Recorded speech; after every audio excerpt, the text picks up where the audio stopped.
Good evening, ladies and gentlemen. Welcome to the public comment portion of the West Fargo City Commission meeting for June 19th. Before we start this evening, I'd ask everybody to please silence your cell phones. And with that, we'll begin our public comment.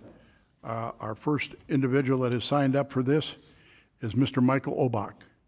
Michael? Michael here with us this evening?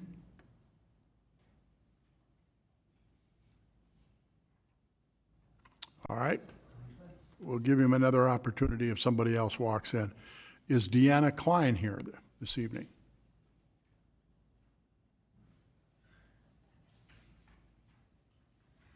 Mr. Withy, do I understand number 3 has been removed for this evening? Is that correct, Mr. Withy? I'm sorry? Number 3 has been pulled? Yes, yeah, I didn't sign up for anything. All right, very good. Thank you, sir. All right, well,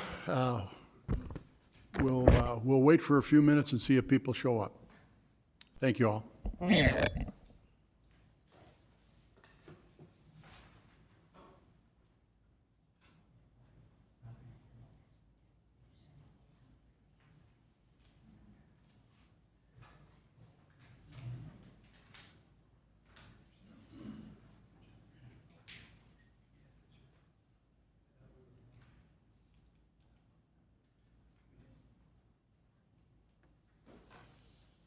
See me? You see me? He didn't see me. He did see. See how lucky I am. Come on.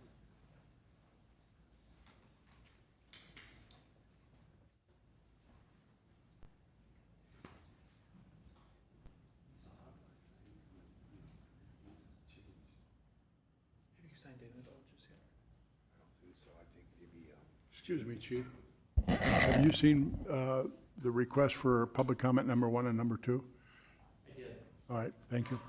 They're both regarding law enforcement and issues, so we'll leave that in your capable hands and address it as you deem necessary. I'm not sure about number 2, but Yeah, somebody's looking into it to try to give me some specifics and details on it. okay. Very good. Thank you, sir. But number 1 is a repeat, I think, from the last one as well. And I did provide statistics to you and the other commissioners about that complaint. Thank you. Just in,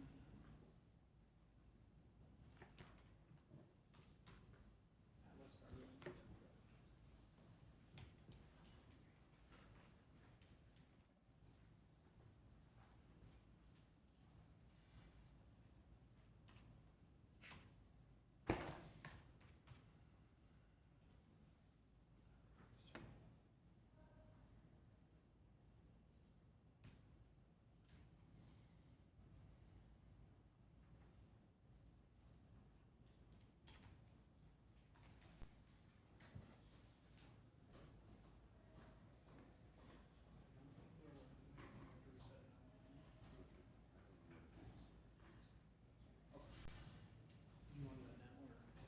that's well. I had to grab my computer. So,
Good evening once again.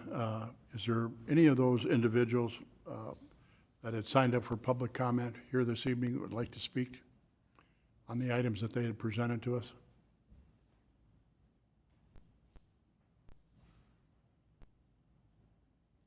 All right, seeing and hearing none, public comment is closed. We'll resume at 5:30.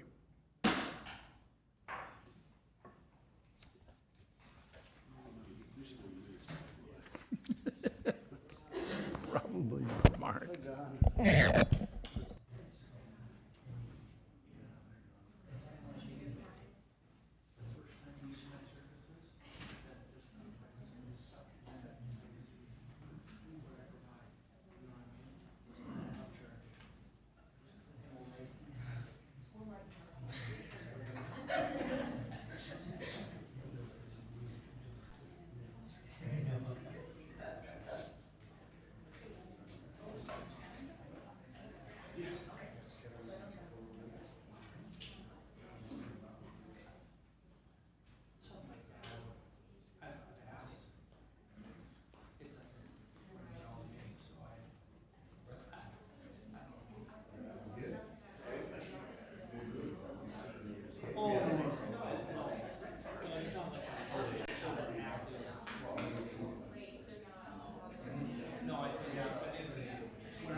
Good evening, ladies and gentlemen. I'd like to call the meeting to order for the West Fargo City Commission meeting for Monday, June 19th. Again, I'd remind everybody in the room to please silence your cell phones with the exception of the first responders. Please join me in a pledge of allegiance. I pledge allegiance to the flag of the United States of America and to the republic for which it stands, one nation, under God, indivisible, with liberty and justice for all.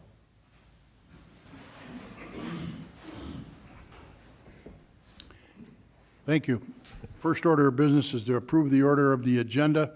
It has been presented as items A through G. I would call to the attention that one of the items is F, the Airport Authority bylaws. Obviously, Commissioner George represents that, and Robbie is here also.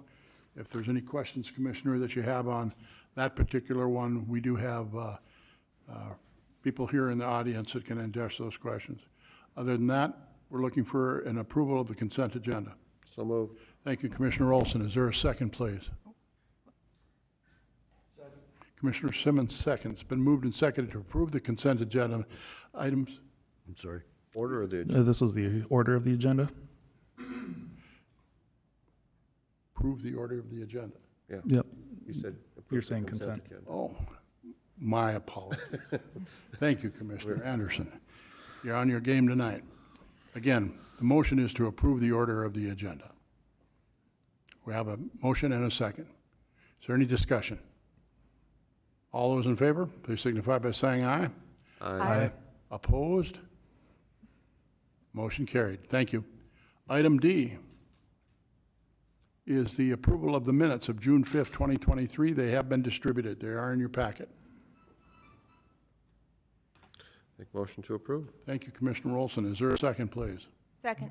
Commissioner George, seconds. Been moved and seconded to approve the minutes of June 5th, 2023. They have been distributed and in the packet. Is there any discussion? All those in favor, please signify by saying aye. Aye. Opposed? Motion carried. Item E, building permits. This is an informational report only. It has been distributed in your packets. If there's any questions, we'd call on staff to respond to those.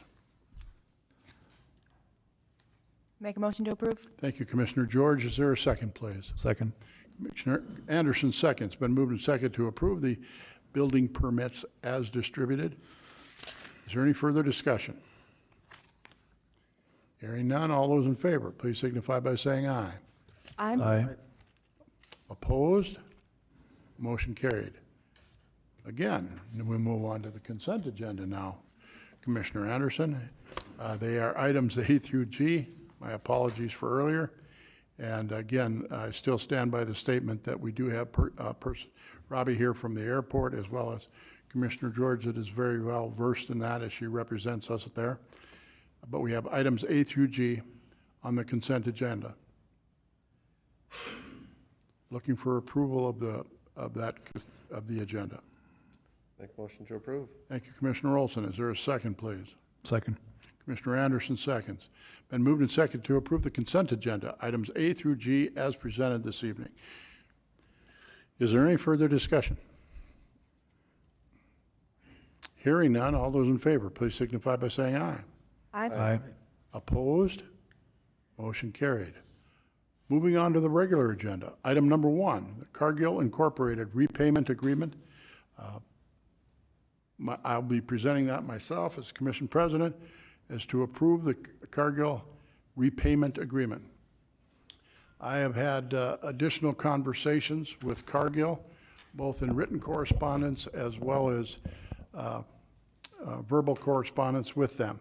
And after further discussion, Cargill has agreed to pay the remaining unbilled amount of $679,401 to the city of West Fargo. Cargill will issue a check to the city of West Fargo on July 10th, 2023. This will resolve the entire balance of $1,188,401 for underbilled water usage. The matter will be complete after both parties execute a release of claims agreement. Cargo representatives were courteous and open to further discussion from the very moment that I reached out to them and how we could resolve this matter. So on behalf of the City Commission, we would like to extend our thanks to Cargill for their understanding and the great community partnership that they've always engaged in with the City of West Fargo. I'd like to personally thank Mr. Grigoric. He was a gentleman that was their lead, and Mr. Shockley, because we need a release of claims agreement. The only thing that they asked for the City of West Fargo, they asked for no other considerations other than we won't come back and say that there's more. I did not present the summary of this until we were confident, absolutely confident, that we went back as many years to resolve this issue. So with that, I agreed to that conversation and instructed Mr. Shockley to represent the city with a release of claims agreement, that we won't come back for $200 next week or $300 the following week. Commissioners, I'd like this to be an actionable item, and I'm open to any comments or questions that you might have. I'll make a motion, if there's no questions, to accept the proposal that you bring forward. Thank you, Commissioner Simmons. Is there a second? Second. Thank you, Commissioner Olson. Been moved and seconded to approve the repayment agreement between Cargill and the City of West Fargo, and to execute a release of claims agreement. Is there any further discussion? Hearing none, all those in favor, please signify by saying aye. Aye. Aye. Opposed? Motion carried.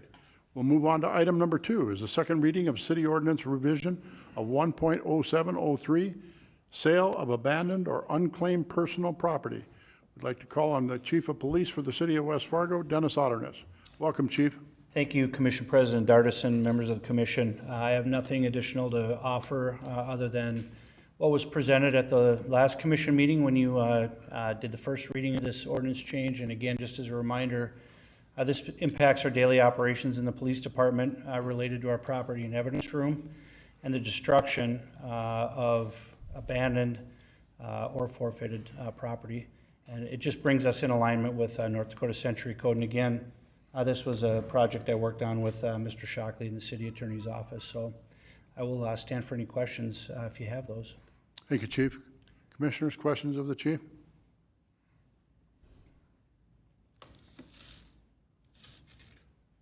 This is an actionable item. It's the second reading. Make motion to approve second reading? Thank you, Commissioner Olson. Is there a second, please? Second. Commissioner Anderson seconds. Been moved and seconded to approve the second reading of City Ordinance Revision of 1-0703, sale of abandoned or unclaimed personal property. Is there any further discussion? All those in favor, please signify by saying aye. Aye. Opposed? Motion carried. Thank you, Chief. Thank you. Item number 3 is the 2022 West Fargo Public Library Annual Report.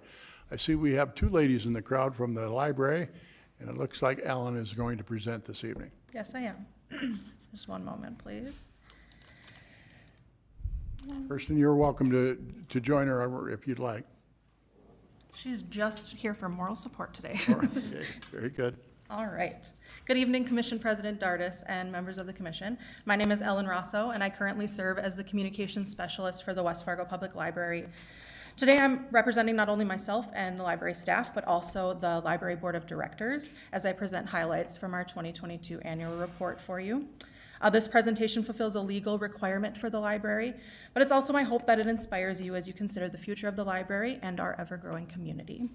Before I begin, I do want to note that the full version of the report is in your agenda packet, and physical copies will be available starting tomorrow at the library building itself, and it can also be viewed online at westfargolibrary.org. With that said, I'm going to show you some highlights. All right, so the last few pages of the full report shows West Fargo Public Library usage trends over the last 5 years. The last 5 years have included many transitions at the library, with various directors leading the team, service changes due to the pandemic, and changes in community need as West Fargo grows. It was fun to put together the compiled data from the last 5 years because despite these challenges, the West Fargo Public Library continues to offer great service to our community.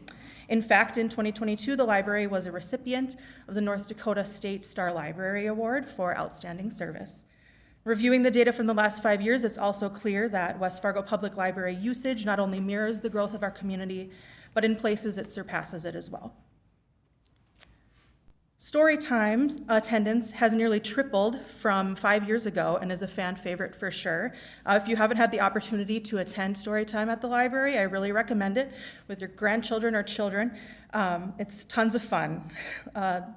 Story times at our library are an explosion of activity. It's not just reading stories. We also sing songs and move around and play games and things like that. Kids also get the chance to learn really important early literacy skills, develop social skills, and at our story times, people of all ages, parents, nannies, grandparents, all bond with their family, friends, and neighbors. It's tons of fun. In fact, this year, our children's librarian has been wrangling an average of 50 to 60 people at each session, which is twice a week. So we've added 12 additional story times this summer alone, and then we're gonna revisit it in the fall and see what we gotta do. But people are not, our interest is not wavering. People really love story times at the library.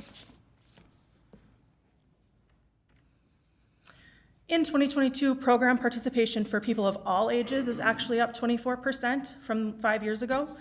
We're happy to report over 18,000 participants in library programs last year alone. We definitely aren't only seeing growth in programming and events.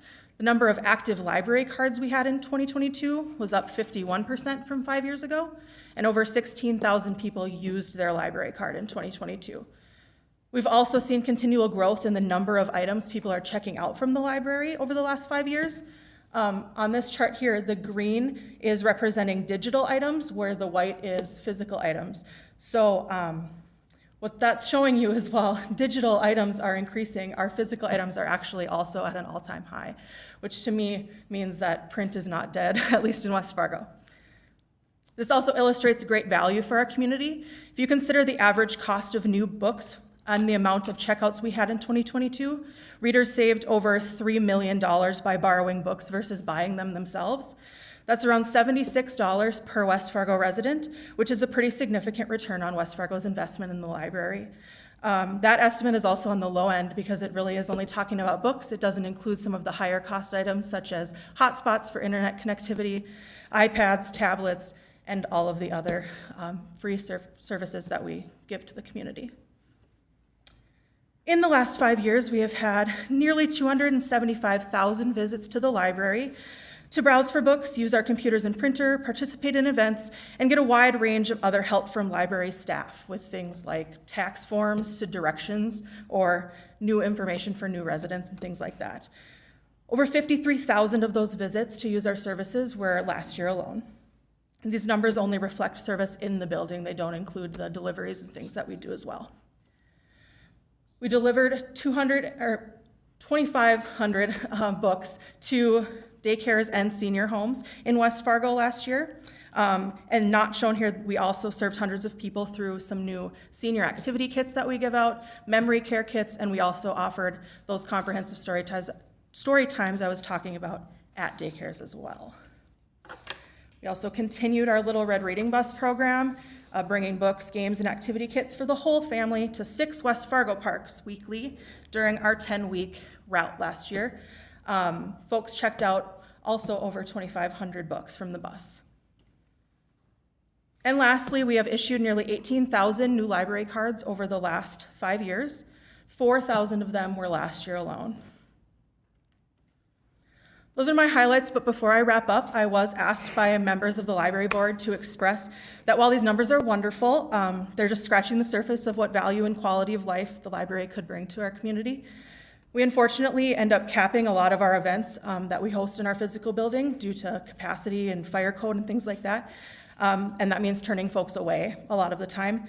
We also are limited in what we can offer for public meeting spaces and study spaces, which is something we have increasing requests for in the time that I've been at the library alone.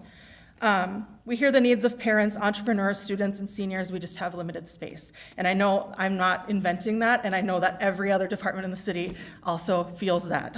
So I just wanted to mention it again. I was asked to, and also the issue's not going away anytime soon. Not only as someone presenting on behalf of the library board, but also as someone grateful to call West Fargo my hometown, I ask you to please just keep everything that I've expressed here top of mind as we go forward as a city and try to best serve our residents. I'm not going to take any much more of your time, but I just want to publicly thank the West Fargo Public Library staff for all of their hard work, as well as our many wonderful volunteers. We had 95 volunteers help us out this year. I'd also like to thank you for your continued support. I, like you, am very passionate about my hometown, like I said, and I'm excited to see what the future holds for our city as a whole. Thank you for your time, and I'm available for any questions or comments. Thank you, Alan. Questions, commissioners?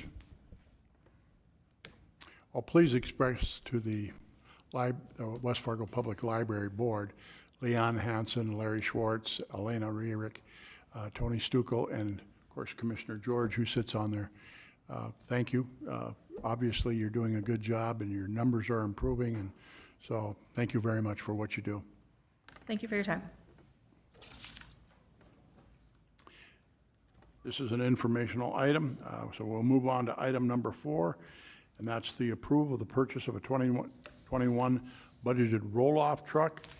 Mr. Matt Anvick, Director of Public Works, will be joining us. Good evening, Mr. Anvick. Welcome. Good evening, Commissioner President, Commissioners. Let's see if I can find it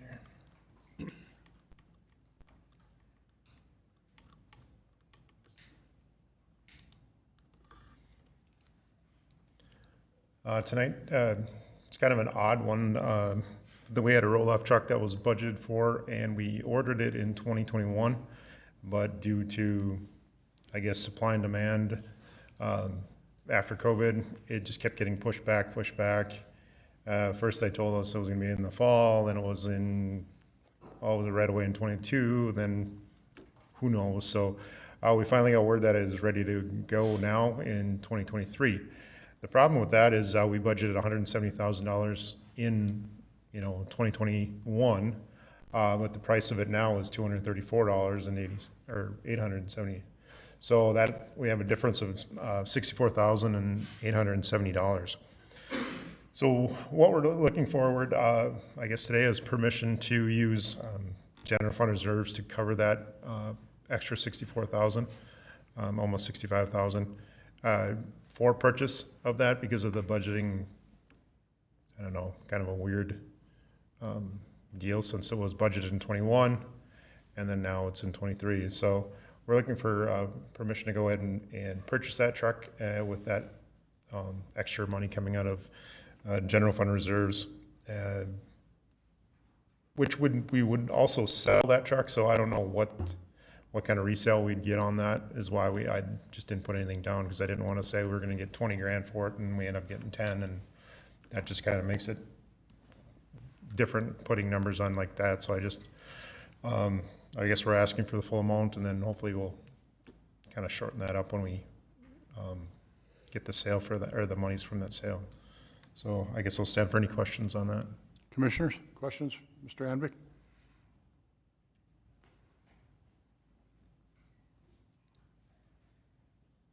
I'll make the motion to approve. Commissioner Molson moves to approve. Is there a second, please? Second. Commissioner George seconds. Been moved and seconded to approve an additional dollar amount of $64,870 to an item that was budgeted in 2021 to the tune of $170,000, and this is a roll-off truck for our large dumpsters. Correct. Is there any further discussion?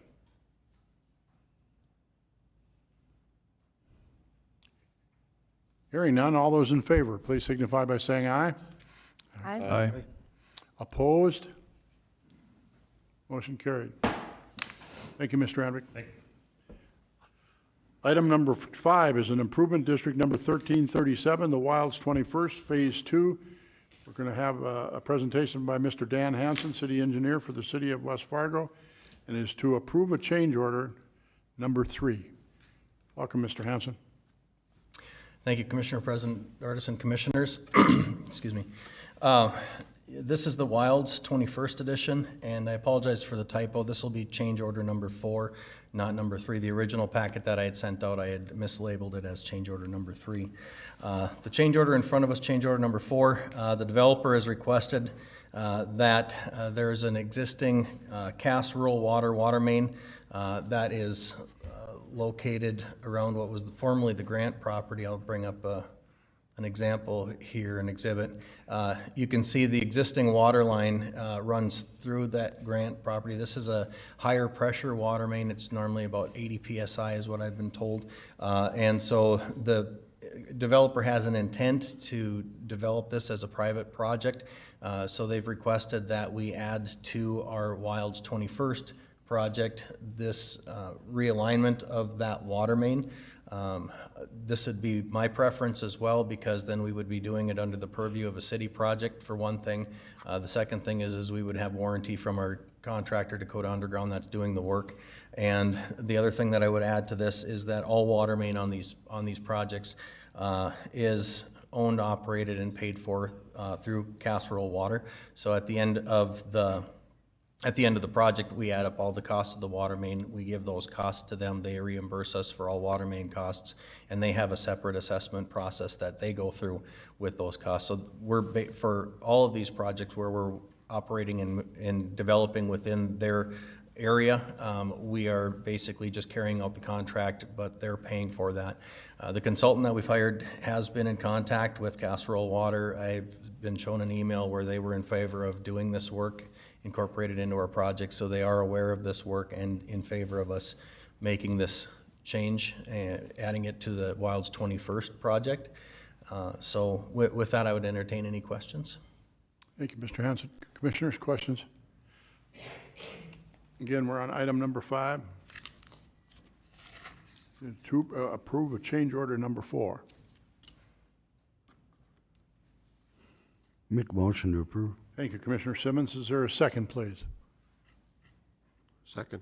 Commissioner Olson, seconds. Been moved and seconded to approve the improvement district number 1337 in Wilds 21st Phase 2 to approve a change order of item number 4 for Cass Rural Water, as presented by Mr. Hanson.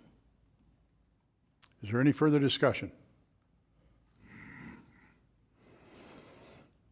Hearing none, all those in favor, please signify by saying aye. Aye. Opposed? Motion carried. Thank you, Mr. Hanson. Item number 6 is project number 1346, sanitary sewer access improvements. Again, Mr. Hanson, city engineer for the city of West Fargo, will be presenting.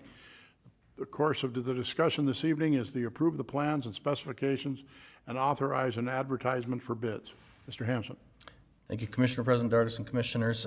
This is the project where we're in preparation for a relining project that's going to be taking place next year.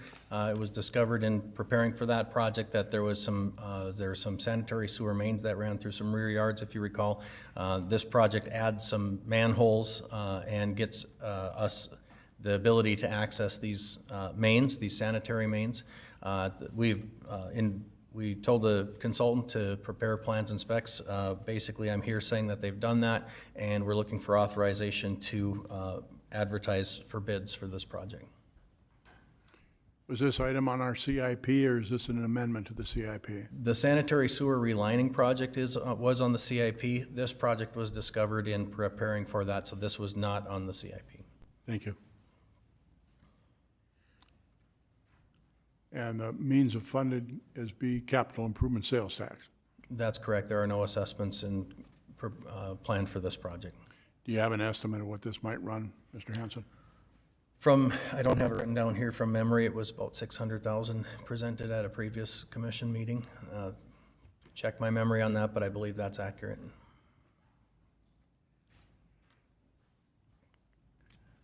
Commissioners, any additional questions? Commissioner Simmons? Make a motion to approve. Commissioner Simmons moves to approve project number 1346. Is there a second, please? Second. Commissioner Anderson seconds. Again, we have a motion and a second for the project 1346 to approve the plans and specification, authorize an advertisement for bids. Is there any further discussion? All those in favor, please signify by saying aye. Aye. Opposed?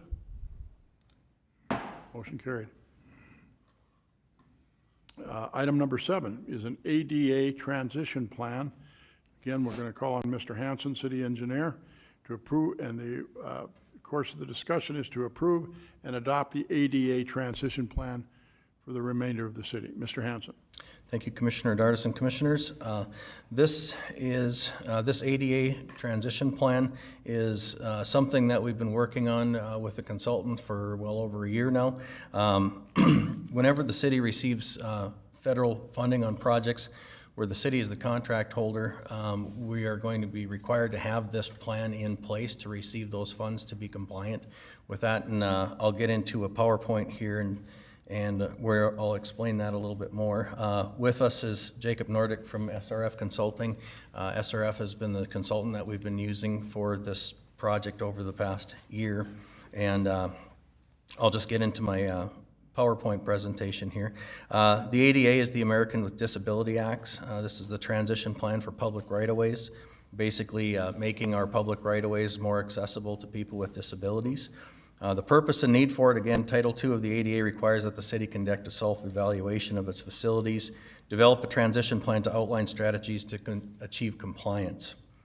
The ADA transition plan, it's again necessary for the city to continue to receive the federal and state dollars on projects where the city is the contract holder. And where the city is the contract holder, for example, is if we get funding through the DOT, say it's a $15 million project and we have a $10 million grant, the DOT would be the contract holder with the contract for that project. Let's say that it was a $5 million grant on that $15 million project. The city of West Fargo would be the contract holder in contract with that contractor to do the work. But for us to be a contract holder, we need to have this ADA transition plan in place for ourselves to be compliant. Thus the need for the plan. The plan has several different design elements. I'll just kind of go through these as shown. We had to designate an ADA coordinator. That would be the Assistant City Engineer, Andrew Rucky. He is well-versed in the ADA standards, and he is our designated person for that. We have to have a grievance procedure in place. Basically, that is if we receive somebody in the public that identifies a need where they're not able to access a facility or sidewalk, a ped ramp, things like that, where they can go to the city and let us know of their concern or comments or other grievances that they might have. We have provided a form that can be filled out for that. For public outreach, we did have a 30-day public outreach plan when it was posted to the website. No input was received from the community. However, again, if anybody does have ongoing input, we're more than happy to hear any issues that the public has. So even though there was only a 30-day public outreach period that was required, we are always ready to receive comments from them. Monitoring, the plan will be updated every 5 years from the adoption by the City Commission. And in each time that we go out and we do a revamp of this plan, there again will be a public comment period in place for each of these plan updates. We have to designate some design standards. The City of West Fargo utilizes PROWAG. That's an acronym. It's the Guideline for Accessible Public Rights-of-Way issued by the U.S. Access Board in 2005. It's basically a set of design standards that say here's your slopes that you have to meet, you have to have truncated domes, you have to, and a lot of those different things, mostly slopes and walkability. The North Dakota Department of Transportation has also utilizes this as their design standard, so we're basically utilizing the same thing as the North Dakota DOT. There has to be a schedule and a budget. Project schedule with defined milestones to achieve reasonable compliance is included in the plan, and we'll get into that here in this presentation. And then external agency coordination. Basically, if there's other agencies that are responsible for pedestrian facilities, such as, for example, a bus stop, we would be working with basically anybody that utilizes our facilities, we would want to reach out and partner with them to make sure that we provide a safe, travelable and navigable pedestrian access for the traveling public. We were required, under the Title II of the ADA Act, the city was required to perform a self-evaluation. Basically, infrastructure policies, practices, and programs, that's the soft part, but there's also the condition of pedestrian circulation route, pedestrian access routes, and the need for improvements. Basically, we focused on the curb ramps and traffic control signals. And in doing so, the city of West Fargo, we identified 3,591 curb ramps and 30 city-owned signalized intersections that have 284 push buttons. All of this inventory, I know, was done and conducted by city staff. Interns that we had were out and about all last summer and also a little bit this summer, so that way we could save money on, instead of having the consultant go out and do this inventory, it was something that we were able to do ourselves. The self-evaluation results was that 6% of our curb ramps and 11% of our push buttons were ADA compliant. This is similar to other communities in our area. It does not look good, but basically an example, it's basically a pass-fail. There's the landing spot where before you hit the ramps, it has to be a 4x4 spot that, you know, can't be over 2% in any direction. The slopes have to be of a certain slope. The side slopes of the ramps have to be a certain slope. And many of those things that go into, is this curb ramp compliant or not? Missing one slope on that fails that intersection. So it's not that the whole intersection failed on all of these, but maybe one part of it did, or maybe multiple parts of it did. Again, it was a pass-fail. One thing that I would also say is we were using a very, when we were doing our inventory for these facilities, we were using a very conservative approach to it. We were actually utilizing the criteria that the Minnesota Department of Transportation uses when they were out there, and there are some differences between those. So we've identified over 200 of the ramps that were marked as not compliant that actually are compliant. It's just that Minnesota was more stringent on their requirements than what the ADA Act and the PROAG requirements are. So it's a little bit better than what's shown on here, but also a little over 200 out of 3,000 definitely is not a huge percentage. But again, I've seen results from neighboring communities, and it's very similar to this. So there's a lot of work that needs to be done within the cities.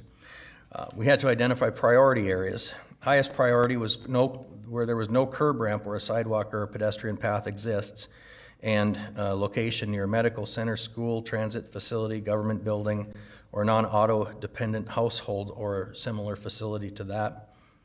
Category 1B would be existing curb ramps with non-compliant running slopes and locations near a medical center, school, transit facility, government building, or similar facility.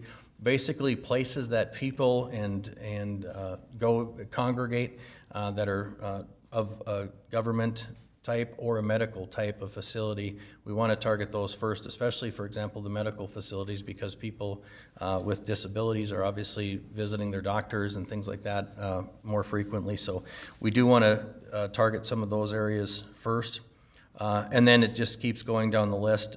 For example, where there is a pedestrian path and there's no curb ramp, it comes up and you've got a sidewalk that just comes up to a 6-inch high back curb. We'll want to make sure that we get a ramp in there for them. Category 2B, existing curb ramps with running slopes that are greater than 12% or a cross slope greater than 3%. Those would be areas where there would be somebody in a wheelchair, for example, going along those slopes. I've seen it personally where over a 12% slope. I've seen it where somebody in a wheelchair had tipped over. It was just too steep for them to go up the slope. So we want to make sure that that's the first thing, is to take care of those safety concerns. Category 3, no curb ramp where a striped crosswalk exists. So we're directing people out into the street, for example. On one side there's a crosswalk and then they come up to a curb on the other side, isolating that pedestrian in the street. We want to make sure we take care of those things. And then some other priority areas, they're included in Appendix C of the ADA Transition Plan. I didn't include the whole document because the appendixes within the document were just hundreds of pages of inventory. Those are available on our website for anybody to take a look at. Priorities also is that the ADA Act came into being on January 26th of 1991. There is in our plan identified over the course of the next 10 years, we're going to want to focus on starting with those areas to improve any curb ramps and pedestrian facilities that are not compliant that were constructed post acceptance or post the ADA Act. So that would be, majority of it would be on the south side of the interstate. But that is also the direction that is common to go forward with. The City of West Fargo has established that the highest priority for accessibility improvements projects are due to the surrounding services that include government buildings, schools, and urgent care facilities, as I stated before.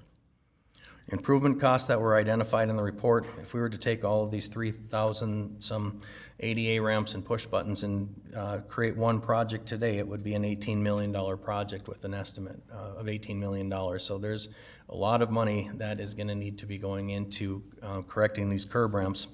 The nice thing is, in the bullet point on the bottom, is that these improvements are proposed to be implemented over the course of the next 30 years.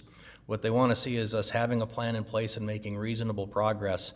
They understand that it can't all be done at once, but our plan of action is anytime that there's any kind of an improvement that's more than a seal coat, if it's a mill and overlay project or if it's a reconstruct project, on those projects we're going to be taking care of all the ADA ramps adjacent to those projects. That's actually in the law that you have to do that, but we would be doing that. We also have our annual concrete repair project throughout town. So there we have a concrete contractor that knows what they're doing with these. They're typically ProWag certified contractors. So for each one of those projects, we would be adding some nearby ADA ramps to hit those as well. And then potentially there can be additional projects added. There's TA grants that there's another round of TA applications that's coming in, transportation alternative grants, and so it would be my intent to submit to see if we can't get any kind of grant funding through that program to help us move forward and do as much as we can as soon as we can. But overall, we would still need to be moving through this transition plan.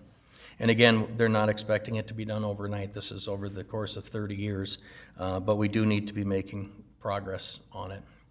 And with that, I would entertain any questions. Thank you, Mr. Hanson. Commissioners? When does the 30-year clock start? From the date of adoption of this plan, so. The overall projected cost of these improvements, the 3,000 and over, is $18 million, is that correct? That in today's dollars, it would be. In today's dollars. Correct. And so the other thing is then, as you do street improvements or whatever, we develop new areas and put in sidewalks and that type of thing, in the scope of work, these type of improvements will be included in there. So that will be part of the CIP and the way that the dollars are accounted for as to how we're spending? That's correct. Any new development, there obviously we would have those sidewalks and ped ramps included in that project. Any reconstruct project of that nature, we would have that in any project that we're doing moving forward. If you recall, when I presented earlier this year the mill and overlay project, there was the mill and overlay portion of it, but we also had some dollars included in that outside of the assessed portion of that project where we were going to do all the ADA ramps in that area. What is the significant consequences if we say, no, we're not going to spend $18 million throughout the city, other than identifying those that are probably most utilized? What's the ramifications on federal funding? Well, anytime that you have a plan in place, if you're not following your plan, there can be audits that are done when we accept funds. For example, the 9th Street Northeast project that we have right now, that is a project where the DOT will actually likely be the contract holder due to the size of the project. But say we were the contract holder of that, if we didn't have the plan in place, then we wouldn't get that funding. But let's say that we do have the plan in place, but we're not making a reasonable effort to do the work. They do, with the funding source, they do email saying, hey, please provide us with some, that you have the plan in place, and it is within their purview to ask, how are you coming on it? And we would want to make sure that we would be presenting to them that we are making reasonable progress, because eventually it gets to their decision makers and they can make a decision. If, say we had the plan in place and we just don't do anything with it, but we just check the box to have the plan in place, very likely we would not receive the funds, those grant funds for it. Thank you. Commissioners, anybody else? This is an actionable item. Make a motion to approve. Thank you, Commissioner George. Is there a second, please? Second. Commissioner Anderson, second. It's been moved and seconded to approve and adopt the ADA transition plan as outlined by Mr. Dan Hansen, City Engineer for the City of West Fargo. Is there any further discussion? Hearing none, all those in favor, please signify by saying aye. Aye. Opposed? Motion carried. Moving on to item number 8, a driveway request for reasonable accommodations for 241 3rd Avenue East in West Fargo. Approval request for a reasonable accommodation. Mr. Hanson. Thank you, President Dardis and Commissioners. Along the lines of the information that I just presented, we have had a request from a resident to construct a driveway from the street, and I'll bring an example up. From the street to the sidewalk, where they currently just have a sidewalk going. In that area, they would like to install a driveway between the sidewalk and the back of the curb. And the reason that they're having me coming forward is that there are 2 disabled people that live on at that residence, one being a disabled veteran. Their house is set up so the ADA access is only on the front side, the street side of the house. So they have an ADA accessible van that comes daily to pick them up. And currently what they have to do is they have to leave their house, go down the sidewalk, and they utilize their neighbor's driveway to access that van. This is something where they're really dependent on somebody having the sidewalk cleared for them to get to their neighbor's place. It's dependent on them having a neighbor that's allowing them to use their driveway and having that accessible for them. Luckily, right now, they do have a neighbor that's really been partnering with them to help them out, but they want to be able to take care of themselves and take care of the disabled people living in the house. The ordinance that we have does not allow us to approve this at a staff level because a driveway that's coming off the street needs to be pointed at a garage or someplace that makes sense that they're going to be parking. Obviously, this would be pointed at the front door of their residence, so this does not comply with a standard ordinance of having a driveway. We do not allow that per ordinance. But the ordinance does say that the commission can make an exception in circumstances such as this. From my perspective, we looked as a staff on how we can allow this. We just did not see a way that as a staff that we would be able to, I mean, there's no loopholes in the ordinance. We were not allowed to approve this permit as it was presented to us. I had offered the resident to come and present their case to the commission, but taking care of 2 disabled people, she's not able to be here tonight. She wishes she could, but it's just, she just can't. So I told her I would represent her to the commission in this request. From my perspective, this is a great exception to our ordinance, in my opinion. I think I would actually like to move forward and make some recommendations on changing our ordinance in the future, that the city engineer or city administrator would be able to permit an exception if it's based off of a disability. And I'm not talking about somebody that broke their foot that's going to be better in 3 months. These are permanently disabled people that need help, in my opinion. So I would recommend that we would approve it, but we do need to come forth in front of the commission and get approval for this. Thank you, Mr. Hanson. Commissioners, questions? Commissioner Simmons. Thank you. Thank you. Dan, is there a drain right there? Is that what I'm looking at? There is an inlet in the street. How would we address that? Inlets, right now, say it's a high back curb that has a 6-inch back of curb inlet. Part of redoing the driveway is you can order different curb boxes, that is what they're called, that you can put on the inlet that takes the high back off of it, and that you can, depending on, I'm assuming that they would bring it down to a mountable curb if they were actually going to do that. So you can order different curb boxes for that inlet, and part of the permitting process, they're gonna need to submit, here's what we're looking to do. We'd be working with a contractor that's a licensed contract in the city, and we would make sure that they know that they're gonna need to modify that inlet, and we would be out there to take a look at it as well. Okay, and do they have a garage in the back? They do That have where a. their driveway is? They're, okay. Yep.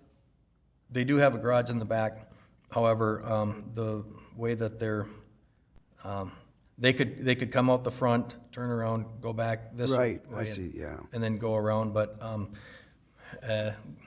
given the snow that we get it, have around yeah. here, it's That's- just yeah. not reasonable. Who is, with the request that they've made, who would bear the expense of the driveway on the boulevard? All expenses would be paid for by the petitioner for this. Very good. I've been at this site, and your question regarding the drain is an excellent question, Commissioner Simmons. Commissioners, questions from Mr. Hanson? If there's no questions, I think it's an excellent way, as you mentioned, for us to do this. So I would prefer them to come in the commission anyway, because I just kind of like that. I think it's good. Yeah. So I'd make a motion to approve this. Is there a second, please? Second. I have a motion by Commissioner Simmons, a second by Commissioner Anderson to approve this driveway request for reasonable accommodations for 241 3rd Avenue East, West Fargo. Approve the request for this accommodation. Is there any further discussion? Hearing none, all those in favor, please signify by saying aye. Aye. Opposed? Motion carried. Thank you, Mr. Hanson. Thank you. Item number 9 is a carbon reduction program, CRP, grant acceptance. Mr. Hanson, again, a city engineer for the city of West Fargo. The purpose of this discussion is to update along with the acceptance of the CRP grant. Mr. Hanson. Thank you, Commissioner President Dardis and Commissioners. I was here at the last commission meeting to discuss 3 grants that we received. 2 of the grants are to purchase electric vehicles, and the other grant was to replace existing high-pressure sodium lights with LED lights. These are in the packet. I won't go back and re-explain what I explained last time, but there was some questions that were asked as far as, for example, maintenance of the vehicles. Who would maintain the vehicles? I talked to Public Works, and at the beginning, the city would be getting the electric vehicles. The work would be done primarily by dealerships, but the plan would be to start training the city technicians over the next 3 to 5 years to be certified at and able to work on the EVs. The other thing is there is actually very good warranty that comes with the EVs, where if there is any significant work that needs to be done, covered by the warranty. And there is warranty information below. So the warranty for the American brands that we've purchased are 3 years, 36,000 miles basic, 5 years, 60,000 miles powertrain. The high voltage and items unique to these electric vehicles and the batteries, those are covered for 8 years or 100,000 miles. So there's an extremely good warranty on these vehicles, but the intent would be that Public Works would learn over the next 3 to 5 years on how to maintain and work on them. With the miles that we put on, I don't see that because we're just going around town, I don't see that we would be exceeding the mileage, so I would expect that the warranties would be good all the way through the years presented. How would the city be able to have charging stations, and where would they be located? There is I put the ideas that we have under the financial analysis as well. We were expecting that there would be 2 vehicles located at the fire department. This is in 2024. So we'd have 2 residential charging stations inside the basement garage parking area of the new station. City Hall, we would have 2 vehicles. that would have 2 level 2 chargers in the city parking only area. In 2025, the plan would be to have 1 City Hall vehicle with a charging station there, and then at Public Works, another vehicle with a charging station there. Now, recently there was legislation passed in the state of North Dakota that cities cannot own charging stations.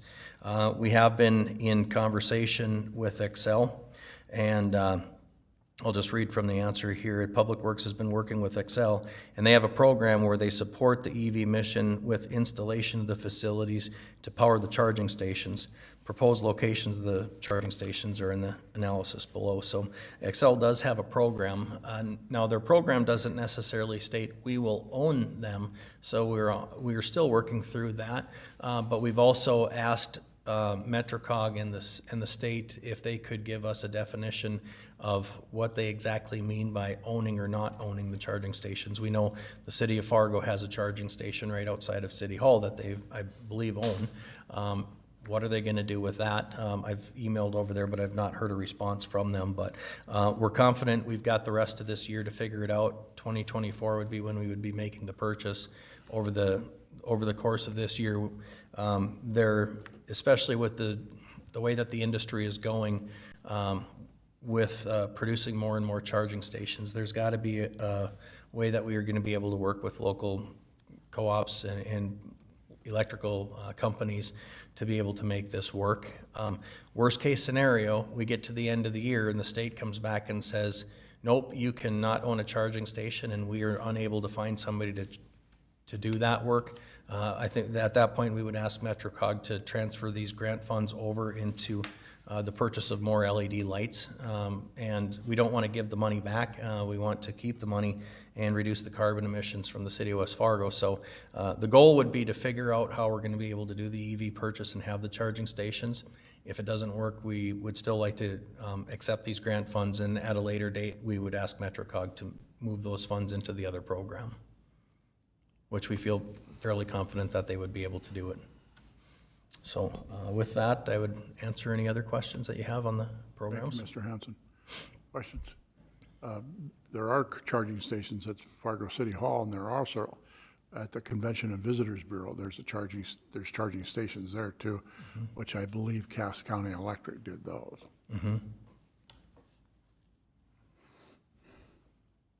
Comments or questions, Mr. Hanson? Make motion to approve. Thank you, Commissioner Olson. Is there a second, please? Second. Commissioner George, seconds.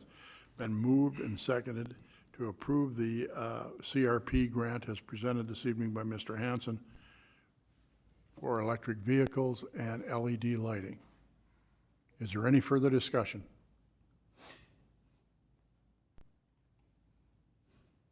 Hearing none, all those in favor, please signify by saying aye. Aye. Opposed? Motion carried. Item number 10 is a vehicle purchase for engineering department fleet. Again, Mr. Hanson, city engineer, will be presenting, and that's the order of the discussion is to approve Ford Escape to be traded in for new engineering fleet vehicle. Mr. Hanson. Thank you, Commissioner President, Dartis, Commissioners. We've been working on getting quotes to purchase a new vehicle. We were originally looking at we've got these 2 old Ford Escapes. They used to be Public Works Department vehicles quite some time ago, and they're in need of a decent amount of repairs. They're still able to drive down the road. One of them has a hard time backing up when it's raining, so we use the other one. And that one doesn't have AC anymore, and there's some other things going on with it. At this point, our fleet director has said it really doesn't make sense to put money into these vehicles. These vehicles have been used by interns. Currently, we do have an intern that is needing to get around the city. I'm not looking to purchase the new vehicle for the intern. This would basically be inserted into the engineering fleet. It would be a vehicle, what we're proposing to purchase, that Chevy Traverse that is large enough that it would be able to take 4 people to a conference. Also, it could be a vehicle that's a Dustin or the city administrator that comes on board, if they have people that are coming to West Fargo that they're going to take a tour around, that vehicle would be available for that as well. The estimates that we have to trade in both of the Fords is about $6,000 is what we would get back. So in today's used vehicle economy, that tells you a little bit about their condition, that two vehicles would only bring in about $6,000. So one thing that I would add to this is that in our 2024 budget, we did have the purchase of this vehicle. By purchasing it now, I would pull it from the request for my 2024 budget, so we would not be purchasing this vehicle next year, or proposing to purchase this vehicle next year. And then the other thing is, as far as how are we going to pay for this, due to the engineering department not being able to fill we still have one position to fill, and there was another two positions that weren't filled until later this spring. I took a look at our department budget, and we were about $136,000 at the time of my analysis that we had not expended due to not having those labor costs. So as far as this $42,000 would be able to be covered under the engineering budget due to the not being fully staffed. With that, I'd entertain any questions. Questions, commissioners?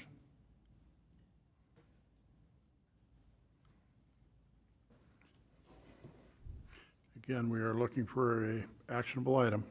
Make a move to approve. Thank you, Commissioner Simmons. Is there a second, please? Second. Commissioner Anderson seconds. Been moved and seconded to approve Ford Escapes 2 to be traded in for a new engineering fleet vehicle.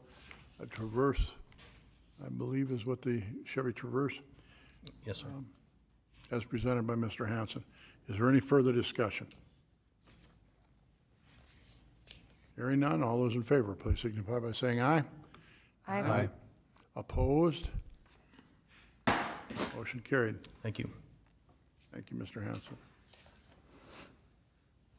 Number 11 is a resolution setting permit fee schedules relating to International Fire Code. Mr. John Shockley, the City Attorney. Thank you, Mr. Commission President.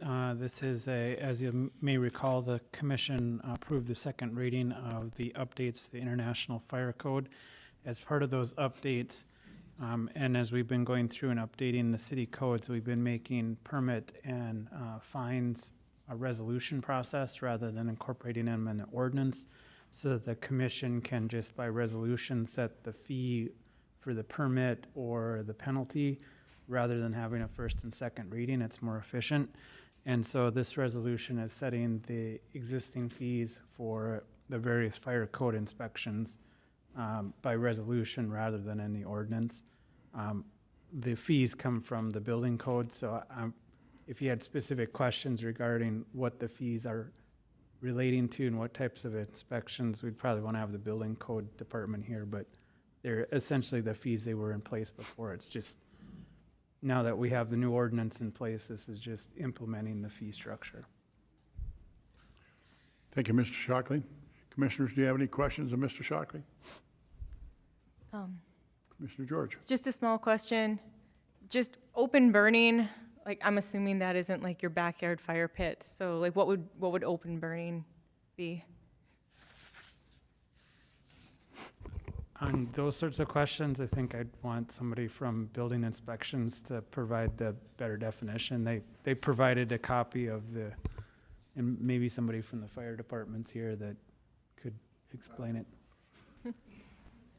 Coming to the microphone is Del Spector. Commissioners, President Commission, for the building or the burning process that you're talking about, it's not going to be your regular burning fire pit. It's going to be for an open burning. If somebody's like taking logs down from the river, instead of hauling them out, contractors often want to burn them. And a lot of times we don't allow that, but we have a permit process for that if it's in an area that's safe. Okay, thank you. Yeah, you're welcome. Any additional questions, Commissioners? Thank you, Del. Del, Del, Please, Commissioner could Simmons. you address the open flames and the candles? I don't get that. What's, We use that for banquets. There's a lot of banquets that use open flame candles. Yeah, And they on have the to use a table. special type of candle so it doesn't tip over and start a fire. So it's got to either tip and put itself out or be able to tip back upright. So we permit that to make sure they have the right candles in place if they're going to use candles. A lot of places don't use candles anymore, but in case they did, that's what we'd have to permit that. Thank you. This permit process coincides with what Fargo does. We changed the fee process. We just don't have the staffing that Fargo has to do all the permits. So we picked out certain permits that fit our situation and our staffing. Very good, thank you. This is an actionable item. Move to approve. Thank you, Commissioner Simmons. Is there a second, please? Second. Commissioner Olson seconds. Been moved and seconded to approve the resolution setting the permit fees and schedules relating to the International Fire Code as presented this evening. Is there any further discussion? Hearing none, all those in favor signify by saying aye. Aye. Opposed? Motion carried. Item number 12, water loss benchmarking. Mr. Robin Anderson, City Commissioner. All right, so, as you guys know, and a lot of you out there know, I'm an analyst, my full-time work. Spend a lot of time looking at data and building out reports. And these reports go to stakeholders that oversee many of the business units within my organization. And we're always looking to identify KPIs. KPIs are key performance indicators to help the stakeholders measure and evaluate their business and how they're performing. Could give an example if someone wants, but looking at kind of all the data that we have as a city, there's a lot of potential here to have some KPIs and help track performance that might indicate some potential issues or just how we're tracking. One example of a KPI here that we use for the city is actually the bond rating. So that's one that we're all familiar with. Higher the rating, lower interest rate is, and it's a good indicator of where we are financially. A resident reached out to me last week wanting to share a case study with the commission on what they pulled together about water loss. Water loss is a KPI that can be that's tracked by many municipalities across the country. But he's here in the audience. He's got some information he'd like to share. David Withy is a resident, and the biggest thing for me with this is I'd like to challenge the commission to and staff to really look at as we're looking through things and reading through things, if we can identify KPIs to track, I think it would be important to start tracking them, but also to kind of help publish them in some kind of a report or something that we know where we're going with things and help the department heads see where things are going. So again, the example being water loss, we can hash that out, but that's what I wanted to bring up. So, Thank you, Commissioner Anderson. Questions, commissioners? Well, if you want to talk about water loss, I think we got to start and look at where the core infrastructure is and how old that is. And I would bet you would find most of our water loss is coming from there. So until we can find a funding mechanism that appeases to the residents and to the city, we're not going to solve that problem overnight because it's going to cost millions and millions of dollars to fix it all. right. So I don't know how you're going to solve a water loss process here. You're thinking it's a loss of revenue to the city that we're not charging correctly. Is the way it's coming across. Okay, well, the way, then And perhaps, we're going to compare it to another city out there.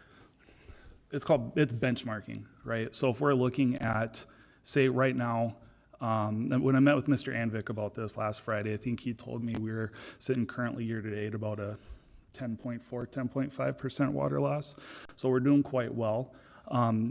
We don't know how we compare. We can see national averages, but it would be nice to know where cities in our region are performing. And this isn't so much of looking exactly what what do we need to do to get down to 0% water loss? Okay, water loss is something that's going to happen. Hydrant flushing, construction projects, things like that.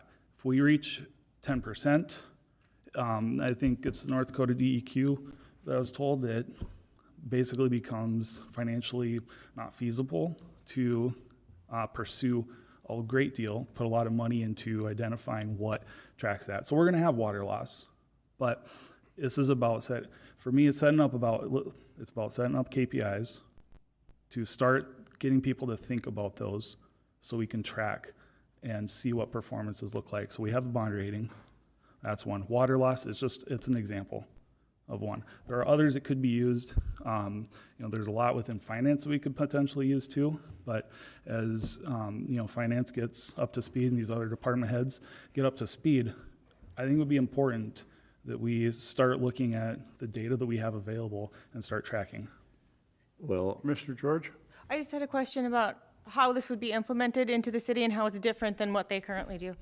right, how would they do it differently than they already do? Do you know how they? Well, right now, I'm not seeing anything, I don't see anything from people, from department heads. I can ask for things, which is great. And, right now, specific to water loss, Mr. Anvik's doing a great job with that. In terms of what they're starting to track and things and the improvements that they're making. But in a perfect world, I think some sort of dashboard or report that we get on a monthly or quarterly basis, depending on the metric, or annual, we get that. And we are able to see where things go. And, the department heads, they can look at the same information and perhaps even other metrics that feed into that KPI to identify where are some opportunities here to either, create some efficiencies to increase or decrease the costs, things like that. So, Do you have a follow-up, Commissioner?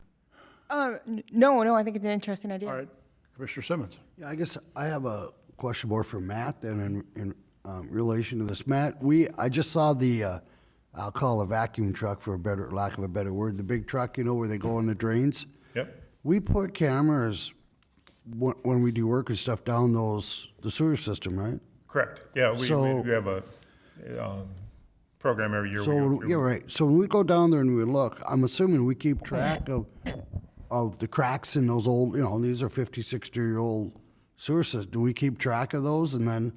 Yeah. So and do we know? We go through, that's in the sanitary and the storm we go through when we do the cameras on those. So we do mark down everything. We have the camera operators that go through and they grade the pipe and they mark down, the different cracks that they find. A lot of times if they see excessive water coming from a sewer, Right, residential sewer, then they'll mark that down as well. So do we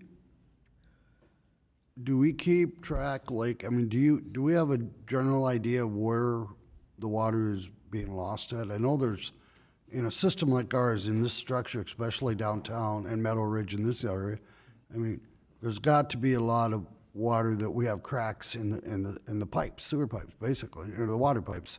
Yeah, we met with Commissioner Anderson last Friday, and just to go over a lot of this stuff we're doing already. We implemented, since I started in 2020, we've implemented. We just don't have it written down, in a report form, right? We go through every year. We go through our analysis, and and see where we're at, through this whole process, and the issue that we found with Cargill kind of just kickstarted a lot of this stuff to go a little bit deeper into to make sure, we're looking at things a little bit closer. In the last few years, we've been looking at that, and we've been fairly close to where we want to be. But like with anything, we can always get better. And when you start looking at that now, there's different ways. It's not so much water loss anymore. It's non-revenue waters a lot of times what they're calling it, right? Because, it's just non-revenue water. Some of it is the stuff that is, authorized consumption, but just not billed.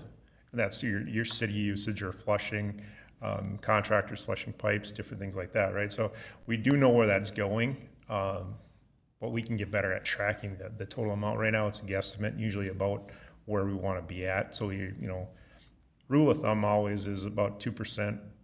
Take your total water loss or that you come in with, you take 2 to 3% off of that, just that's just your normal city usage every year. So, you take that, and then you have your unauthorized consumption, you know, that's either, you know, theft of services, you know, somebody putting, legal bypass in, different things like that. And our new meter system takes care of a lot of that. You know, we will be able to track that. We have alarms that'll pop up once we get that fully implemented. You know, we have it over in 9,000 plus, you know, homes and residents right now that say if somebody takes their meter out and puts a bypass in there, we get alarms saying it's an empty pipe. Okay. So some of the, you know, with that, we implemented that to take care of, you know, takes care of a lot of that. I mean, we've put in a little over 9,000 meters and we found one case of that, and that was taken care of. And then the meter inaccuracies, right? The old meters, and that's where a water meter will always slow down, it'll never speed up, you know, just because of the moving parts in there, they wear out over time. With the new meters that we're putting in, there are no moving parts, so those meters should not slow down, but then we also are getting real-time data to be able to see that.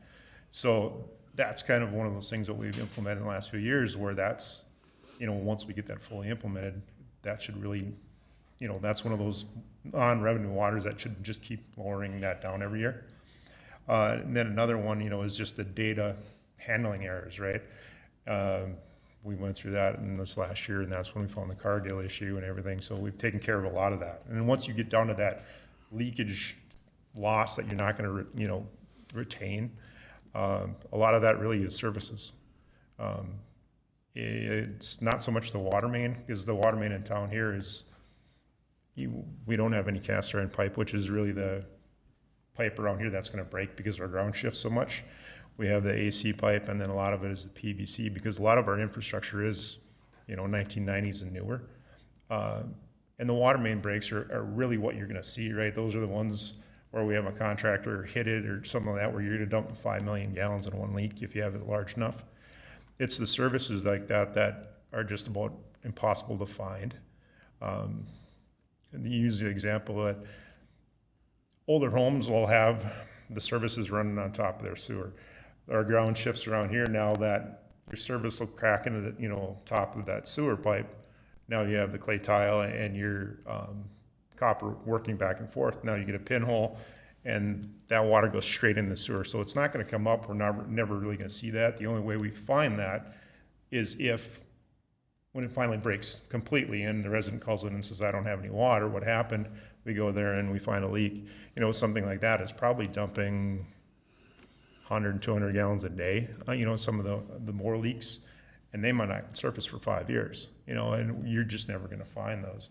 There's different leak detection systems out there. It's expensive to have them to come in. I mean, you'd almost have to have them come in every year because, you know, you're going to have leaks pop up over the years. So that's why I think you get under 10%, it's almost cost prohibitive to try and go find those, because it costs so much to try and find them. Because once you do find it, you know, it's $5,000 to $10,000 just to dig one of those up. You know, so we're just trying to get under that 10%. And, you know, when you're comparing it to other cities, you want to do apples to apples, but it's hard because some people do total water loss. Sometimes it's they report, you know, if they're at 5%, it's only the water loss that they have, you know, that they can't account for. So, you know, if somebody says that they have 15 or 16% total water loss, but you take everything factored in that they know where it went is just not billed, they might be down to 10. But if they put 16% on that sheet, and then now another person comes in and says, well, we have 4, what 4% are they taking? You know, so a lot of it, they're going away from the percentage, and then, you know, there's a different benchmark on what you're trying to do, and that's the AWWA is trying to get that more of a standard reporting, but different states do different things right now, so it's really hard to kind of compare, you know. What I've heard from people that I've talked to is, in this field, is that whether we like it or not, we're always going to have water loss. It's just a reality in life, and I think the question is, I know Commissioner Anderson has, maybe, you know, we could go into some schematics or try to do something, but the question really is, what do we want to pay to try to find that water loss? And is it justifiable you know, if it, depending upon how, if it's just a small amount, I guess, is it worth spending, you know, millions of dollars to do that or whatever it costs? Yep. Or is it better just to consider some of that the cost of doing business? Yeah, I mean, that's the reality. correct. And I think some of it is what Commissioner Anderson was talking about, it is where do we want to be at and what do we have in place to try and keep it as low as possible? Because you're going to have those leakages and, you know, things out there that are just virtually impossible to find until they finally come up. And kind of what we're kind of trying to move forward to our hydrant flushing programs and everything to try and get that down. Working with our GIS department, we can put a little bit more dashboards together. There are things that we can move forward and put out there that we're already doing. It's just we haven't put those in report forms yet. So we can do that, and that's something if, you know, that's where we want to be with the commission, we can do that. I mean, and we're working towards doing that. It's just we haven't done that currently, right? And it's always an event, something like this that says, okay, we want to take a little bit better, you know, look at these to see where do we want to be? Do we want to do it annually? Do we want to do this monthly? You know, there's just certain ways we can do that. We're coming up with ideas, you know, what we can do at Public Works.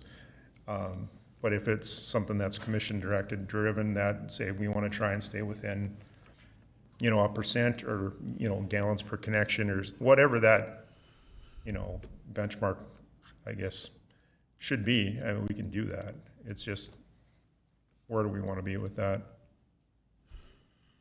Thank you.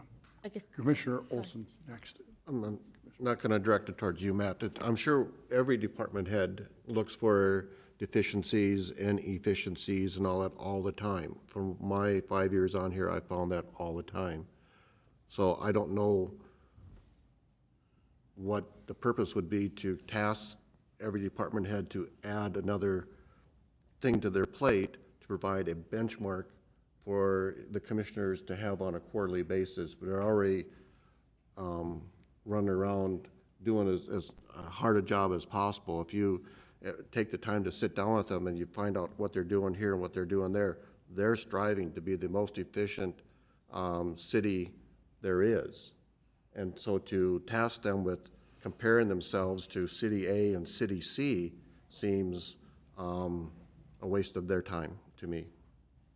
You can analyze it all you want, but they are doing that constantly.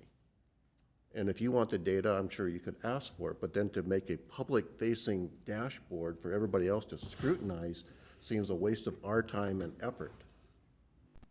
Mr. George. well, I mean, I guess my question is somewhat along that lines as far as to what level of implementation are you looking for, are you thinking, or? So my intent here was to start the conversation. I understand what staff does. They are doing a great job. I know that they do look to make things as efficient as they can. The car purchase for engineering department was one of them. From a commission perspective, or being a commissioner, there are other departments that I don't get the opportunity to talk with regularly. I work full-time.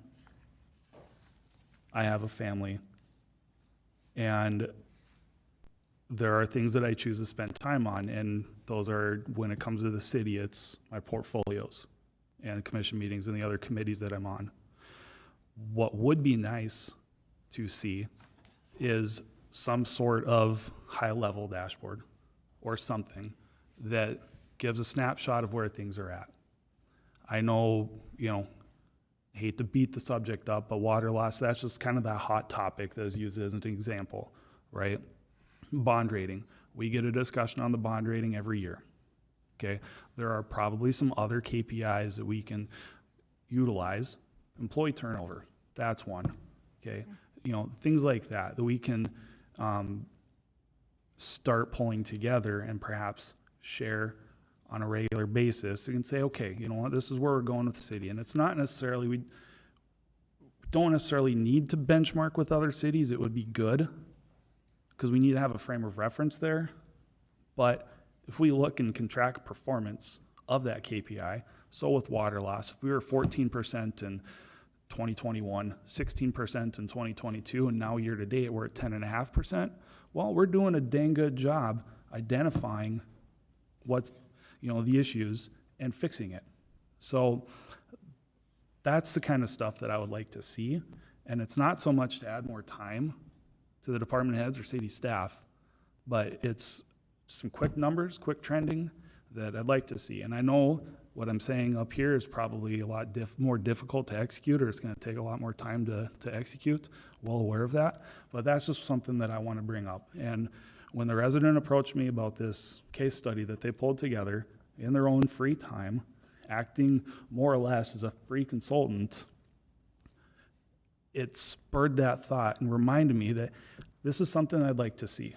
There were some conversations that I had in the past about looking at financials better, but that hasn't happened yet because of what's been going on, which is fine. But that's why I wanted to bring this up. So that's where I'm at with this. Yeah, I guess the question then that I have is, are we willing to hear what the resident pulled together? I guess a couple of things. Number one, I'm always interested to hear what a resident says. So for me, yes. Number two, I'd be interested in diving a little deeper into your idea and seeing if staff would be willing to say, like, how much time would this take, or what would it take? Is it possible? Is it a reality? So I'd be interested in hearing that from the staff as well for implementation. So that's where I'm at. Thank you. Anyone else? How do we know the resident is a expert in this field? Don't know. You'd have to take his word for it. So, That's why I have got concerns about that, about whether they're an expert in the field to be able to tell us how to do this. So that's where I have a concern. I understand your point, but he took his time to pull this to pull together, and I can take the time to pull together data too. Doesn't make me an expert. So that's my concern. Should we vote? What is it that you want to do, Commissioner Anderson? Exactly, you want, the resident came. So okay, I had with this one, I had no intent in any kind of motion or action, but I just wanted to challenge the commission and even staff to start kind of thinking about this, and probably put you guys on notice that I'm probably going to, I want to talk about this stuff, right? It's not something I want to tomorrow, or anything like that. And obviously, if we're going to be doing something like this, it should come from the commission. But it's things that I want to start talking about, and it's going to help guide the direction of where we want to take the city and where we want to be, right?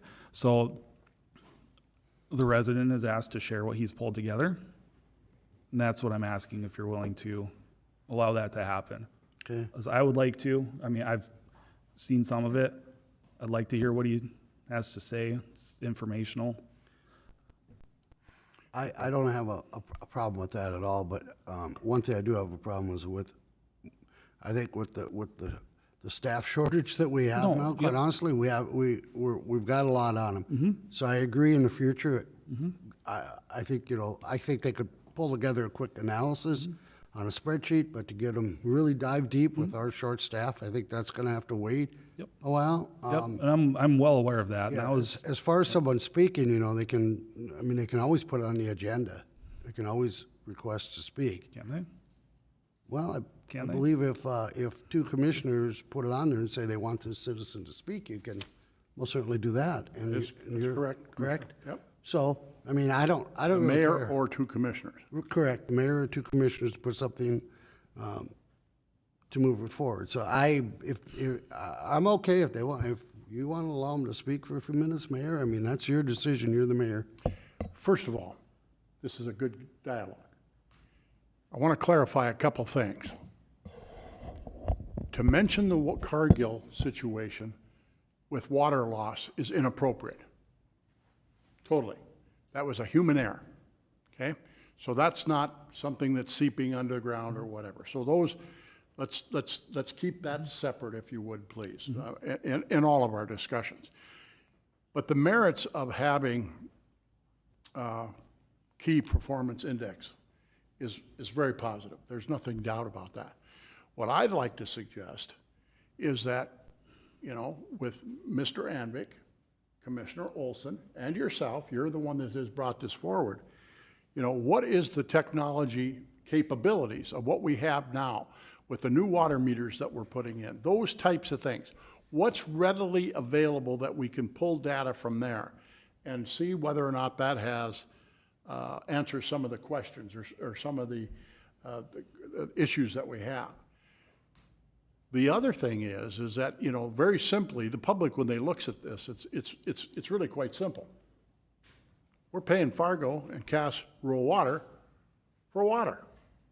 So if we use 200 million gallons in the course of the year, and we're billing $150 million, anybody with basic math skills can figure that out. So there's nothing wrong with having us and digging into this deeper. But I'd like to know from Public Works or Finance what our capabilities are now to monitor that. There's been a huge spotlight shined on water, and we need to address that, both for the public and for ourselves, so we totally understand how much we are losing. Are we at 16%, or we are at 10.4, or 8.6, which was the month before? That seems like a lot of discrepancy, you know, if we're not repairing a lot of broken underground water line. So, with that being said, is there a consensus that to Mr. Anderson's request that the individual that has put together a sheet for us would like to speak? Is there a consensus? I'm okay with it. Okay, there you go.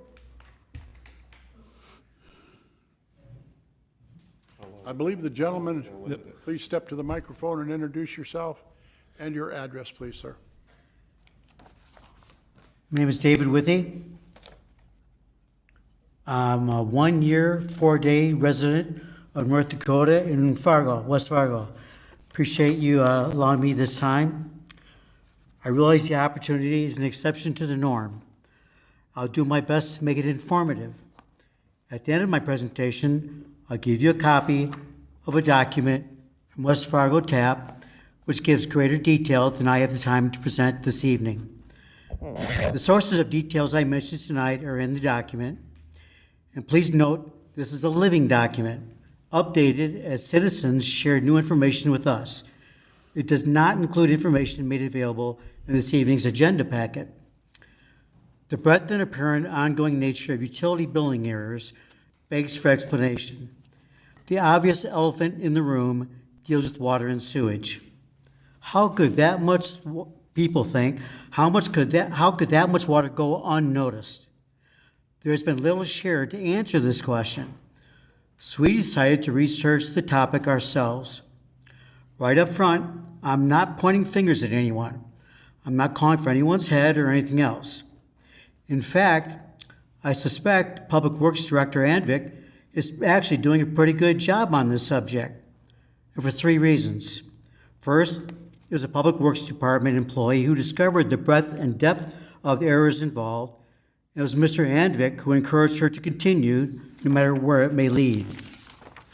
Second, in 2021, the Public Works Department began to change out old meters with new meters. According to the EPA, this is one of the significant steps that you can take to better monitor water loss. And third, Mr. Anvik is already measuring a key statistic, as you've discussed, water loss. He shared with a citizen, who then shared with us, that West Fargo water loss is measured, and back to 2018, has been under the national average of 16%. Well, when I see numbers, I'm reminded of the old quote, lies, damn lies, and statistics. It is easy to, often unintentionally, miscommunicate statistics. This is where I began our research to better understand water loss. First, that 16% number no longer applies to West Fargo. That is a target the EPA has for small communities, under 3,300 population. The American Water Works Association suggests a target of 8 to 10% for cities our size. Now, as mentioned, the AWWA is moving away from using this measure, but it is still widely used because it is easy to understand. Now, I don't always trust nationwide averages. Geographic differences because of soil and climate are hidden. So I contacted other North Dakota cities and asked what their water loss numbers are. I learned long ago most people are happy to share their expertise. I trust Mr. Anvik also contacts his peers for advice on how they do things. Here's what I learned. Some of the numbers. Fargo doesn't even track water loss, but Bismarck experiences 8 to 10%, Grand Forks 4 to 5%, and Mandan 9% water loss. More are in the report. With North Dakota Department of Environmental Quality, the Division of Municipal Facilities reports that 10% is typical. I then wondered, what about cities across the country that are our size? What's their water loss? So I reached out to about 12 of them. My timing right before Memorial Day wasn't the best, but some did respond. Lincoln Park, Michigan called me. They have a 39% water loss. And that's because they're a very old community, primarily residential, with 250 water main breaks annually. Passaic College, Pennsylvania at 11.4%, Wausau, Wisconsin, 7%. So these numbers make me wonder what West Fargo's number actually is. One citizen shared that Mr. Anvik had once referenced 10.5%. In a report in tonight's agenda packet, references 9%. But what should a city like West Fargo expect in water loss?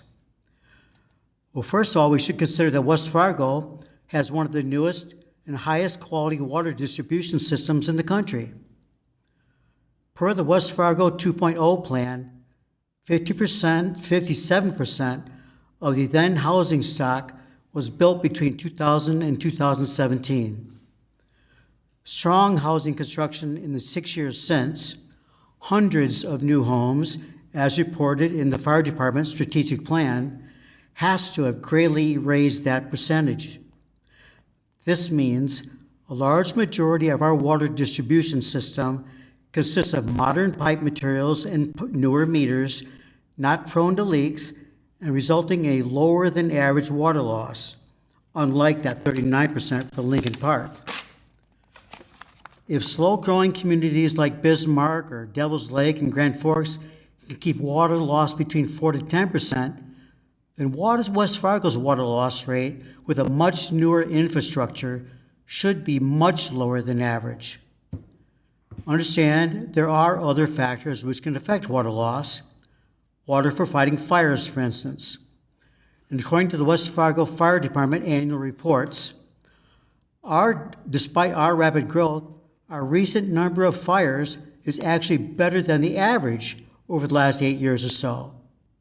That's good for us. The report goes into this further, but I won't tonight. Suffice it to say, West Fargo has every reason to expect water loss to be better than average. But I still wasn't certain there was enough there to have been a warning that accounts were not being billed or even being misbilled. Water loss is a widely used benchmark, but not to identify billing problems. Then the light bulb went off. Once again, we're working off what information we can find. Mr. Anvik does check water coming from Fargo versus water going out to customers when calculating water loss. But he's looking at gallons, not dollars. Every account has a meter, and the usage is sent to the billing software. The real question then is, what does the software do when it has more readings than it has accounts to bill? So I next looked at the billing software. We have gained most of our knowledge from citizens sharing what they know. As a result, we know that Black Mountain is the source of the billing software. And if you look at their website, right there on the home page, they brag that they know small towns. West Fargo is long past being a small town. Small towns don't even use meters. It just isn't cost effective for them. We have to wonder, is the problem that the small town building software we use doesn't signal and ask, hey, what should I do with these extra readings? That would at least have signaled there were accounts that had active meters and water usage, but hadn't been involved in the billing system. Commissioner Dardis, I apologize. I am one of those who doubted this was a software problem. Actually, your statement to the forum was partly correct. If there had been such a signal in the software, staff might have then discovered that the building department apparently activates billing for water and sewage from final building inspections. The assessor's office apparently checks certificates of occupancy. To borrow a phrase, what we have here is a failure to communicate. Communicate what is needed and from whom. But none of this would have identified accounts with an incorrect meter, as at Cargill, or the many industrial accounts labeled as residential. Only a bottom-up audit of all accounts would have done that. There's more I could say, but there's no time for that this evening. I would like to recommend Stover. Nah, that's enough. But what I say is that I believe that we have a long ways to go to still measure our water loss adequately. I believe, to answer some of the questions earlier, we should expect a lot better than the supposed 9% we might be getting. And we hope that you will support staff in their efforts to do the same thing. There are no FOI requests required and no charges involved. If you'd like, I have a copy of our full study for you. If you. Thank you. You get it? I understand. Thank you.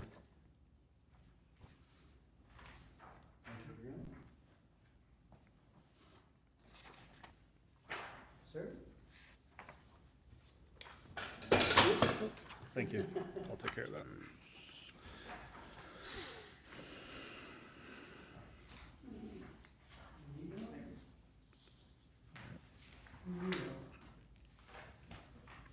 Thank you for the time. Thank you, sir. Anything additional, Commissioner? I don't have anything else to add, but other than I would appreciate the discussion and the Very good. information that was shared. Item number 13, Assistant City Administrator's Report, Acting City Administrator's Report. I'll get it right. Dustin Scott. Good evening. Thank you, Commissioner President Dardis and Commissioners. Well, I think this is a good segue into my first thing I'd like to bring up, and that is to finally get to introduce to you the new Finance Director. I have the privilege of introducing Ms. Heidi DeLorme, and I would ask that she come up and say hello to you all.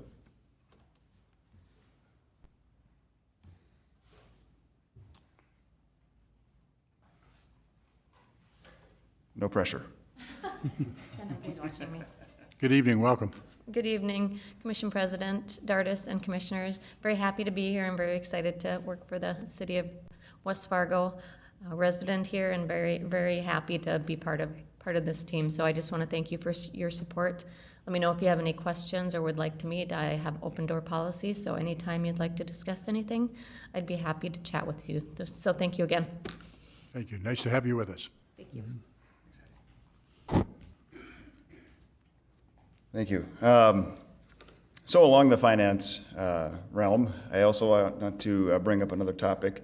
Our contract with Nexus, our AE2S Nexus Group, comes to an end June 30th. And so I'd like to request a 90-day extension that will put us through the end of September, which would help us get through the budget, the annual audit, as well as take care of some other items and tasks that they are currently helping with as we when I say we, as Heidi works to rebuild that department back to its full capacity. Again, their contract is pretty much on an hourly basis as needed. This would certainly help put them on retainer for the next 90 days, just so again, as we need them, we can utilize their services. In your 90-day contract, Mr. Scott, approximately what is that dollar figure? I would assume it's a less percentage of what the original fee structure was. So could you estimate? So their contract being hourly, again, I could certainly try to estimate if the commission did want to set a threshold at which we operate. The first 90 days were for $144,000. Correct. Yep, and so for the next 90 days, if I had to ballpark, I'd say maybe 25% of that effort. But again, it's going to be as we need. And so we might need an extra $5,000 worth of effort. We might need an extra $50,000. It all kind of depend on the timing of how we can get back to full capacity. My apologies, Commissioner Simmons. Thank you, Mayor. Yeah, I think we absolutely need to keep them on. There's no question in my mind, so I'd make a motion to add a retainer for 90 days. Second. I have a motion and a second. Is there any discussion? To retain the services of Nexus for the next 90 days as we continue to rebuild the finance department? All those in favor signify by saying aye. Aye.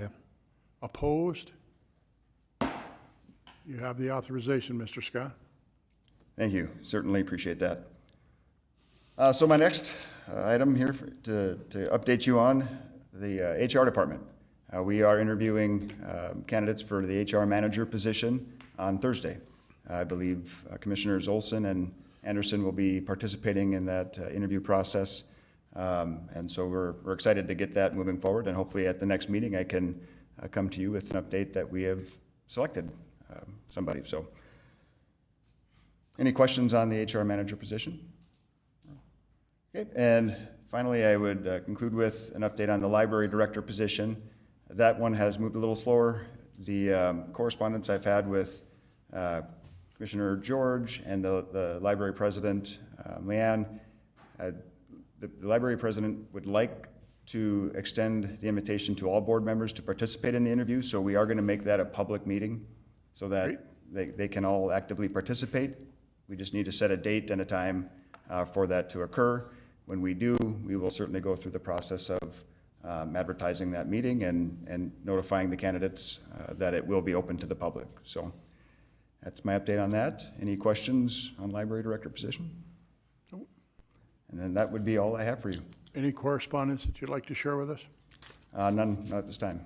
All right, thank you, Mr. Yep, Questions? thank you. Additional questions, Commissioner? All right, thank you. Thank you. Any commissioner have any non-agenda item they'd like to bring forward this evening? Nope. We're good.